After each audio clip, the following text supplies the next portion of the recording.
मंडळी नमस्कार. महाराष्ट्राच्या मुख्यमंत्र्यांनी शिवसेनेच्या 56व्या वर्धापन दिनानिमित्त अनेक विधानं केली होती आणि त्या विधानांचा समाचार आपण एंटरटेनमेंट म्हणून घेतलेला होता.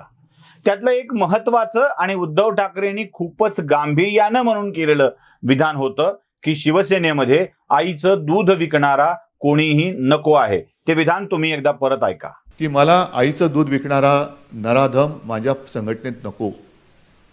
हे फार मोलाचं वाक्य आहे. आईचं दूध विकणारा नराधम मला शिवसेनेत नको आणि तो आज सुद्धा काय उद्या सुद्धा मला शिवसेनेत नको, कोणत्याही परिस्थितीत नाही. ऐकलं?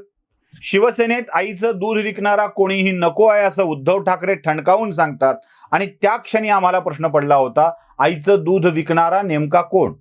बरं, मुळात प्राणी मनुष्य या सगळ्यांमध्ये, कारण सस्तन प्राण्यांच्या दूध असतं, बाकी पाखरांमध्ये दूध नसतं, मग कोणत्याही प्राण्यामध्ये, मग मनुष्यासहितच्या प्राण्यांमध्ये आईचं दूध काढून विकण्याची पद्धत कोणत्या मुलानं केलेली आहे?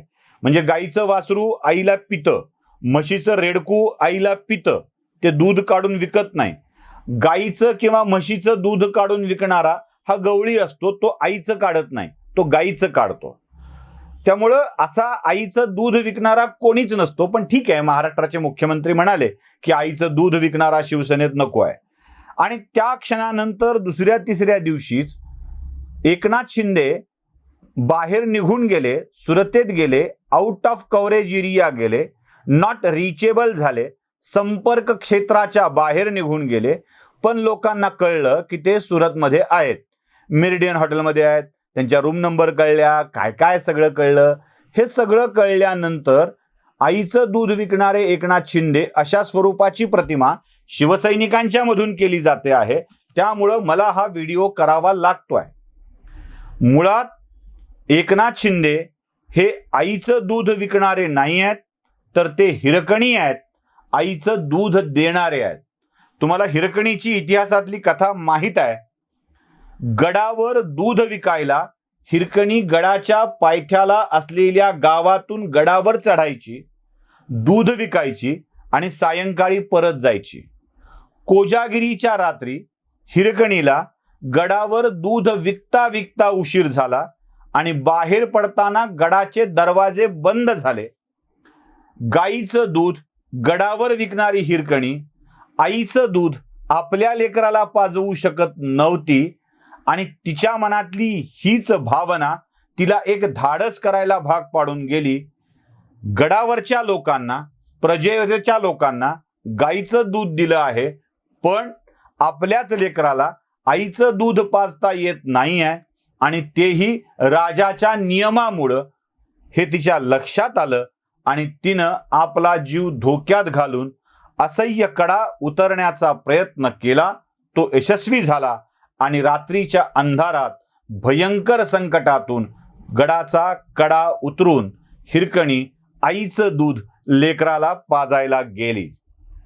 सरकारी नियमामुळं आपल्या लेकराला दूध मिळणार नाही आणि आपलं लेकरू धष्टपुष्ट राहणार नाही, त्याला त्रास होईल, हीच जाणीव हिरकणीला धाडस करायला भाग पाडली. तसं एकनाथ शिंदे यांच्या विषयात होतं आहे का? शिवसेना याला आईचं दूध विकणारा माणूस असं म्हणत असली तरी माझ्या लेखी मात्र हिरकणी ठरतायत एकनाथ शिंदे. कारण त्यांना माहीत आहे सरकारमध्ये गेल्यामुळं सरकारच्या काही मर्यादा आहेत आणि त्या मर्यादाचं उल्लंघन करता येणार नाही आहे आणि शिवसैनिक नावाच्या लेकराला आईचं दूध पाजता येणार नाही आहे, ज्याला शिवसेना बाळकडू असं म्हणते. आता आजकाल शिवसैनिकांना पाटणकर काढ्याची सवय लागली आहे. पाटणकर काढा पिता पिता दुधाची चव शिवसैनिक विसरून गेलेत आणि त्याच बाळकडूची, आईच्या दुधाची गरज शिवसैनिकांना निर्माण झालेली आहे. म्हणूनच एकनाथ शिंदे हिरकणी बनून तो कडा उतरून, कारण अभेद्य कडा आहे, या कड्याला छेद देऊन संकटांना सामोरं जात खाली उतरून आपल्या शिवसैनिकांना, म्हणजे बाळासाहेबांच्या लेकरांना, शिवसेना नावाच्या आईचं दूध पाजविण्यासाठी एकनाथ शिंदेंनी हे धाडस केलंय. वाघिणीचे दूध प्याला वाघ बच्चे फाकडे असं ज्या शिवसैनिकांचं सतत वर्णन केलं जातं, त्या शिवसैनिकांची नखबिकं काढून आयाळ कापून त्यांना सत्तेत गुमान बसावं लागतंय. अगदी 30% वाटा सुद्धा सत्तेचा मिळत नाहीये. कारण जो 33% वाटा सत्तेचा शिवसेनेच्या वाट्याला आला आहे त्यातही काही अपक्षांनाची भर पडली आहे, काही समर्थन देणाऱ्यांची भर पडली आहे. त्यामुळे बिचाऱ्या शिवसैनिकांच्या वाट्याला 25%च सत्ता आली आहे, ज्या सत्तेत फक्त गडाधिपतींचंच भागतंय, मातोश्री गडावर राहणाऱ्यांचं भागतंय. मातोश्रींचं मात्र वेगळंच दुखणं आहे. मातोश्रीला आपल्या लेकरांना दूध पाजवून धष्टपुष्ट करता येत नाहीये. म्हणूनच आईचं दूध छोट्या छोट्या शिवसैनिकांना पाजण्यासाठी एकनाथ शिंदेंनी हे धाडस केलेलं असावं. एकनाथ शिंदेंच्या सोबत जी माणसं आहेत ती पण तुम्ही लक्षात घ्या. त्यांच्या मतदारसंघाची स्थिती लक्षात घ्या. एकनाथ शिंदेंचे सुपुत्र कल्याणमधून खासदार होतात. तिथे भारतीय जनता पक्षाच्या मदतीशिवाय त्यांच्या पुत्राला पुन्हा खासदार होता येणार नाहीये. औरंगाबाद पश्चिमचे आमदार संजय शिरसाट यांच्या मतदारसंघाची ही स्थिती आहे. त्यांना भाजपच्या मदतीशिवाय पुन्हा आमदार होता येणार नाहीये. जयस्वाल यांची ही स्थिती आहे. त्यांनाही भाजपशिवाय आमदार होता येणार नाहीये. तानाजी सावंतांना तर या सगळ्यापासून दूर फेकल्या गेलंय.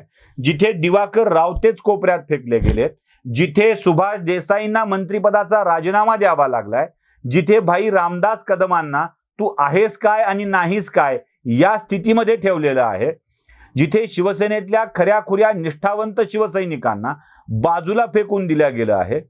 एकनाथ शिंदे जे ठाण्याचे अनभिक्षित सम्राट होते त्यांना राष्ट्रवादी काँग्रेसच्या नेत्यांसोबत राजकारणात सारखी तडजोड करावी लागत आहे आणि सत्तेचा लाभ हा सामान्य शिवसैनिकांच्या पर्यंत पोहोचतच नाहीये.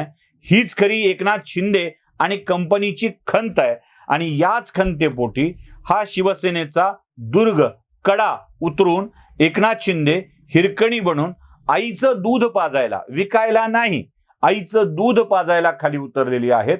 आणि हेच आईचं दूध सामान्य शिवसैनिकांना मिळावं हाच एकनाथ शिंदेंचा कदाचित प्रयत्न असावा. आता शिवसेनेतले लोक याला बंड, दगाबाजी, गद्दारी असलं काही म्हणतील. फाटाफूट शिवसेनेत होत आली आहे. शिवसेनेत कितीतरी वेळेला फाटाफूट झाली आहे. शिवसेना पहिलीच राहिली असती तर आजपर्यंत शिवसेना पहिला मोठा पक्ष राहिली असती. भुजबळ पहिल्यांदा का बाहेर पडले याचा विचार देखील शिवसेनेनं करण्याची गरज आहे. नारायण राणेंना का बाहेर पडावं लागलं. मी पुन्हा सांगतोय, शिवसेनेतल्या फुटीची कारणं लक्षात घ्या. शिवसेनेच्या फुटीची कारणं तुमच्या लक्षात आल्यावर समजेल की शिवसेना का फुटली आहे. भुजबळ बाहेर पडले उद्धव ठाकरेंच्यामुळं, नारायण राणे बाहेर पडले उद्धव ठाकरेंच्यामुळं, राज ठाकरे बाहेर पडले उद्धव ठाकरेंच्यामुळं, गणेश नाईकांच्या सारखा नेता बाहेर पडला उद्धव ठाकरेंच्या कारवायामुळं. या सगळ्या नेत्यांचं बाहेर पडणं हे उद्धव ठाकरेंच्या मुळंच आहे.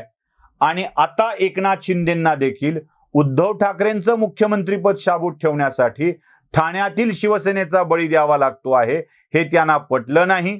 लेकरांचं दूध कापणं हे त्यांना आवडलं नाही. म्हणूनच एकनाथ शिंदेंनी हिरकणी बनवून हा बंड केलेला आहे. आता हे बंड कायम राहतं, शिवसेनेला विभागतं की काय होतं हे आपल्याला पुन्हा एकदा बघावं लागणार आहे. नमस्कार.